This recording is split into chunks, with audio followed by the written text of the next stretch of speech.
Dragi moji gledatelji, specijalno gledateljice, nakon 50 godina života govorit ću vam kako možete upotrebljavati sol za pročišćavanje sinusa, gornjih dišnih puteva, kako ćete ukloniti sluz na potpuno prirodan i siguran način. Govorit ću vam zašto imate kontinuirano infekcije gornjih dišnih puteva, koji su glavni razlozi, zašto ih nikada ne možete liječiti. Jedan dio emisije ću posvetiti posebno o utjecaju kemijskih, sintetskih lijekova na ove infekcije gornjih dišnih puteva i zašto njih trebate izbjegavati, specijalno što želite živjeti sa zdravim životom i unosom čistim prirodnih lijekova. Puno informacija u današnjoj emisiji, specijalno kako sol utječe na infekcije gornjih dišnih puteva. Sluz u dišnim putevima nije samo znak bolesti, nego je obrambeni mehanizam tijela.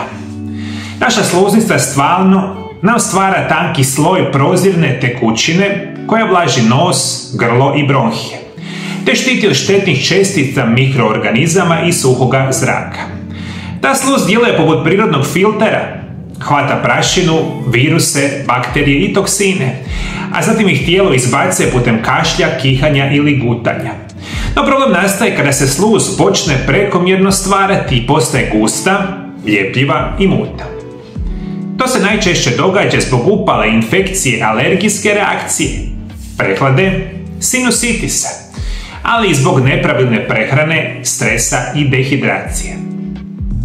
Kada je tijelo izloženo toksinima u suhom zraku, duhanskom dimu ili kemikalijama, ono pokušava stvoriti višak sluzi kako bi zaštitilo osjetljiva tkiva dišnih puteva.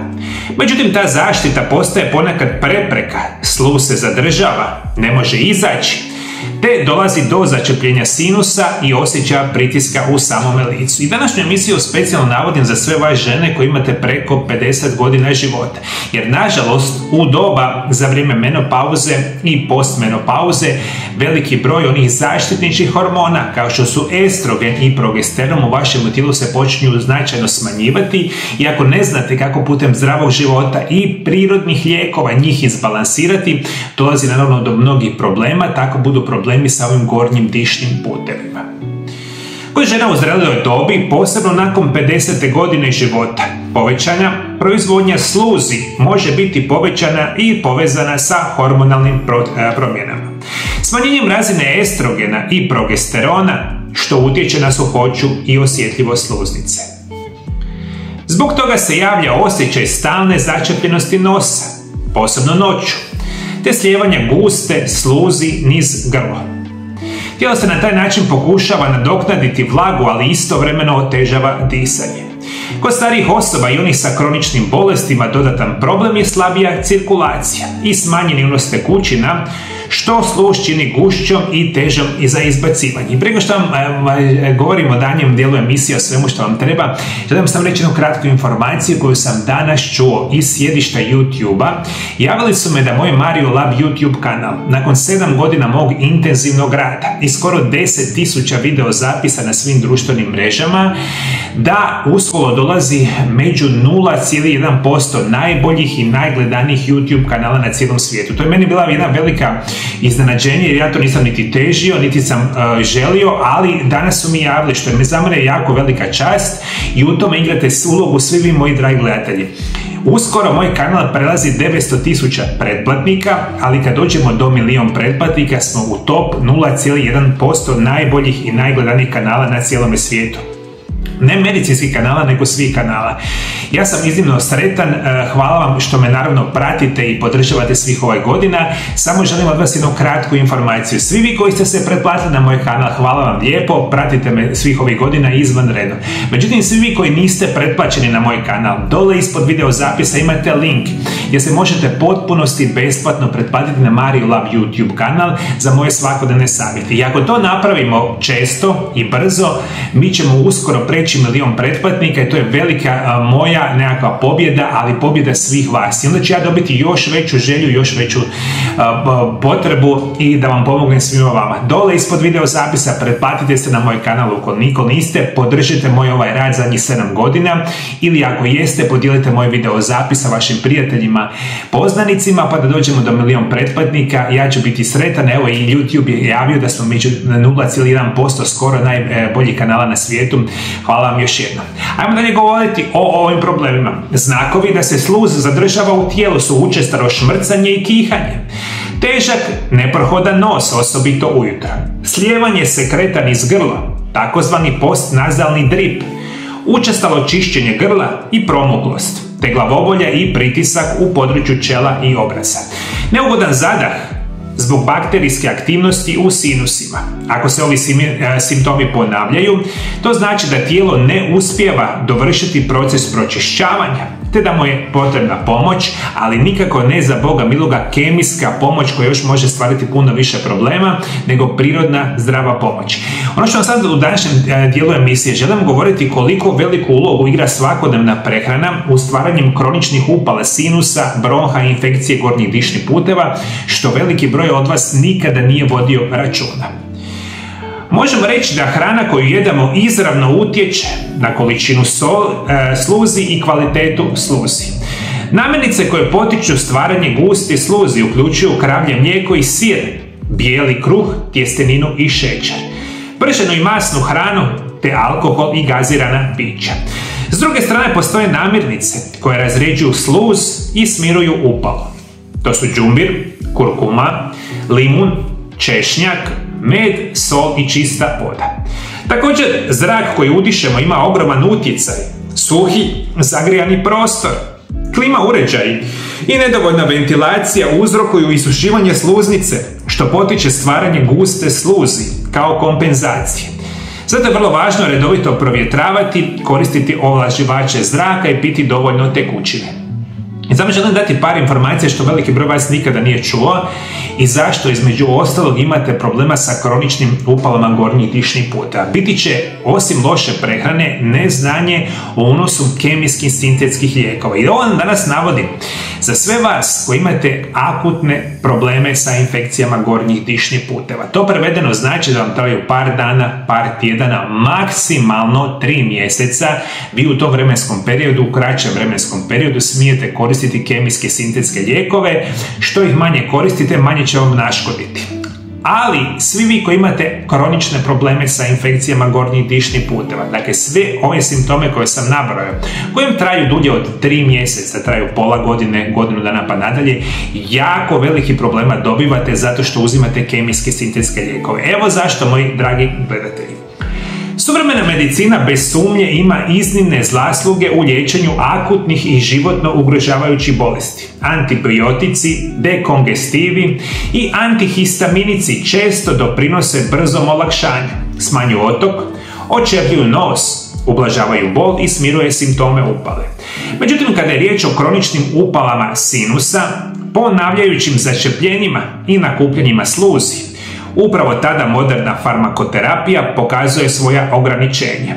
Tijelo se ne može trajno izliječiti ako se tretiraju samo simptomi, a ne uzrok upale. I to ono što vi veliku većinu tih problema radite uvijek, vi smanjujete malo simptom, što znači manje kihanja, manje sluzi, manje upale grla, a čim se simptom smanji, vama se simptomi vraćaju, a uzrok postaje sve gori i gori. Vi nikada u životu ne želite liječiti simptom bolesti, vi želite liječiti uzrok bolesti. Dok god ne izliječite uzrok bolesti, dotle ćete biti eksterno bolesni. Evo što vama moderna farmakologija prepisuje svaki dan. Prvo će biti dekongestivi. Dekongestivi poput oksimetazolina, ksiometazoline i nazozolina djeluju tako da sužavaju krvne žile u nosnoj sluznici. Time se smanjuje otok i nos privremeno se odčepi. Problem nastaje nakon nekoliko dana, sluznica se navikne na lijek i počinje reagirati suprotno. Čim učinak prestane, krvne žile se još više šire, nos ponovo otiče i disanje postaje teže nego prije. Ova pojava je poznata kao rebound efekt ili medicinski rinitis. Korisnik tada poseže za sprejem sve češće i nastaje ovisnost o dekongestivima. Nakon nekoliko tjedana nosna sluznica postaje suha, tanka i sklona pucanju, dok prirodna zaštitna barijera nestaje. Takvo stanje se stvara ne samo fizičku nelagodu, već otvara put kroničnim infekcijama, bakterijskim kolonijama i gljivicama, Dakle, prekomjerno korištenje dekongestiva mjesecima, više tjedana, više od 3 mjeseca sigurno značajno narušavate zdravlje nosne štupljine i grla i nikada nećete izliječiti vašu problem, bit ćete sve gore i gore. Druga stvar što uzimate, što je isto jako veliki problem na dugi vremenski period, biti će antihistaminici. Antihistaminici se koriste za alergijske upale sinusa, ali njihova uloga u blokiranju histamina, tvari koja se udaraju u obladi tijela od stranih čestica. Kada se histamin trajno blokira, tijelo gubi dio svoje prirodne sposobnosti prepoznavanja i izbacivanja toksina. Iako privremeno smanjuje curenje nosa i kihanje, antihistaminici često izazivaju pospanost, dehidraciju, suha usta i smanjeni refleks disanja. Kod dugotrajnog uzimanja sluznica postaje neaktivna i lijena i više ne reagira spontano, a time gubi sposobnost čišćenja i regeneracije. I naravno treću vrstu lijeka koji skroz pijete biti će antibiotici. Što ih više pijete, tim manje djeluju i ne daj Bože dragi da jednog dana dođete do toga da ste postate rezistentni na antibiotike. Postoji mnogo prirodnih antibiotika što mi ne koristimo, mi svi sežemo za onim kemijskim lijekovima. Rekao sam, kratki vremenski period korištenje kemijskih sintetskih lijekova neće naškoditi, međutim mjesecima, tjednima, neki čak i puno duže, to je samo znači da niste zdravi. Jel tako, moji dragi gledatelji? Vi ako imate hrabrosti, malo dolje ispod video zapisa pišite koliko dugo imate problema sa infekcijama gornjih dišnih puteva i što ste sve koristili i da nikada niste bili izliječeni. Svaki prirodni lijek ili zapravo zdrav način života i prirodni lijekovi će liječiti uzrok bolesti. Što imate težu bolest, njima će teže biti da vam riješi problem, ali to je jedini način. Što više kemijskih lijekova uzimate, dobit ćete možda ove nuspojave. Dugotrajna primjena kemijskih lijekova i preparata za nos i sinuse dovodi do isušivanja i pucanja sluznice, osobito tijekom zime i u klimatiziranim prostorima. Učestala krvarenja iz nosa zbog oštećenja kapilara, vrtoglavice i glavobolje koji su uzrokovane promjenama tlaka u sinusa, gubitak i poremećaj osjeta mirisa, povećani rizik od gljivičnih infekcija, te ovisnost o sprejevima i dekongestivima. Sve ove pojave ukazuju da simptomatski pristup ne liječi, nego odgađa rješenje i stvara novu razinu oštećenja. A prije svega možemo reći, tijelo kada previše puta utiša se kemijom prestaje spontano reagirati, a disanje kao osnovni životni proces biva narušeno, što je jako, jako bitno za reći. Jeste me shvatili, moji dragi gledatelji? I ajmo preći na dio emisije kada ću vam dati informacije kako standardna ili nekakva normalna, recimo morska sol, može pomoći vama u čišćenju gornjih dišnih puteva i kako ih zapravo trebate koristiti svaki dan. Za razliku od kemijskih lijekova, prirodni pristup ne blokira nego potiče vaše tijelo. Sola, voda, para, biljni ekstrakti i eterična ulja djeluju u skladu sa tijelom. Oni ne gase simptome, već podupiru proces čišćenja, razređivanja i obnove sluznice. To je put koji zahtijeva strpljenje, ali donosi trajno iscjeljenje, jer vraća tijelo u prirodnu ravnotežu. Moderna medicina vidi bolest kao neprijatelja kojeg mora uništiti, a prirodna medicina vidi bolest kao poruku tijela, poziv na promjenu, čišćenju, smirivanje i povratak jednostavnosti. Sol je jedna od najstarijih i najučinkovitijih prirodnih antiseptika i kada se koristi pravilno, razređuje gustu sluz, čisti sinuse od bakterija, smanjuje otok sluznice i obnavlja prirodnu ravnotežu vlage u nosu. Ispiranje nosa fiziološkom ili blago slanom otopinom potičete drenažu sinusa i pomažete tijelu da izbaci ono što ga iritira. Znanstveno je dokazano da redovito ispiranje nosa smanjuje broj infekcija i upala i kod osoba koje praniče groničnog sinusitisa i bilo kojih infekcija gornjih dišnih puta. Ključ, kao i u svemu, je umjereno, pravilno korištenje otopine, vode i soli, koje ću vam kasnije govoriti. I ako to budete koristili, to će biti još jedan od onih alata u podrški vašemu zdravlju na potpuno prirodan i siguran način. Kako koristiti sol za infekcije gornjih dišnih puteva? Prvo će biti grgljanje slane vode, jer u otopinu tople vode oko 200 ml dodajte jednu čajnu žličicu morske soli. Dobro promiješajte. Grgljajte nekoliko sekundi. Zatim ispljunite. Ovaj postupak ponovite 2-3 puta dnevno osobito ujutro i navečer. Na ovaj način ublažavate upalu grla, uništavate bakterije i pomažete da se sluz lakše izbaci. Drugo je pijenje blage otopine.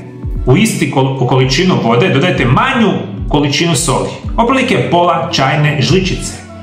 Pijte polako i u gutljajima. Ova otopina čisti sluznicu iznutra, vraća ravnotežu elektrolita i pomaže jetri i bubrezima u detoksikaciji.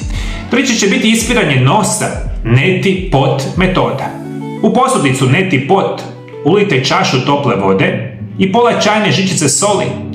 Nagnite glavu i ulijte otopinu u jednu nosnicu, tako da izađe na drugu. Ova metoda nježno ispire sinuse, uklanja sluz, prašinu i alergene. Koristite jedan puta dnevno, osobito prije spavanja. I postoji još jedna metoda koja može pomoći, a to je da u jednu posudu sa dobro toplom vodom rastopite jednu žličicu soli. Dobro rastopite i onda ta voda će početi isparavati zajedno sa samom tom slanom tekućinom ili u obliku pare. Prekrijete se sa ručnikom preko te posude i počnete udišati recimo 5 do 10 minuta tu paru sa soli. I kad udišate tu toplu ili vodu koja isparava zajedno sa solji, čišće vam ovaj gornji dišni puteve. Moji dragi gledatelji, 4 načina pomoći vašim gornjim dišnim putevima koristiti sol na potpuno prirodan način. Naravno, svi vi koji želite, imate mogućnost danas iz cijeloga svijeta kontaktirati moju ordinaciju specijalno putem pismenim načinom, putem Vibera, Whatsappa ili e-mail adrese. Od nedavno imamo mogućnost prevesti sve vaše medicinske dokumentacije na bilo kojem jeziku svijeta i ja vam zadnjih 26 godina liječim pacijente iz cijeloga svijeta. Dakle, svi vi koji želite moju pomoć na bilo kojem jeziku svijeta, nazovite +385 98 9179 200. Koristite Viber, Whatsapp ili e-mail adresu, pošaljite nam vaše dokumente uslikane, pišite o vašim bolestima, mi ćemo sve to prevesti iz bilo kojeg kraja svijeta.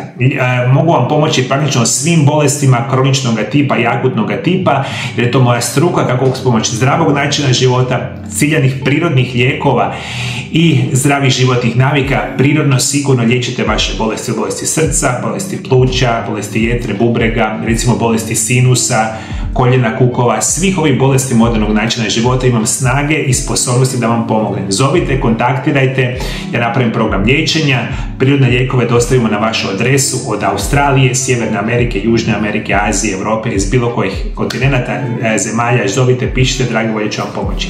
Za kraj emisije, naravno, moji dragi gledatelji, da će nas čekati. Danas čitanje iz Biblije i danas vam čitam jedan dio krasan Evanđelja po Marku.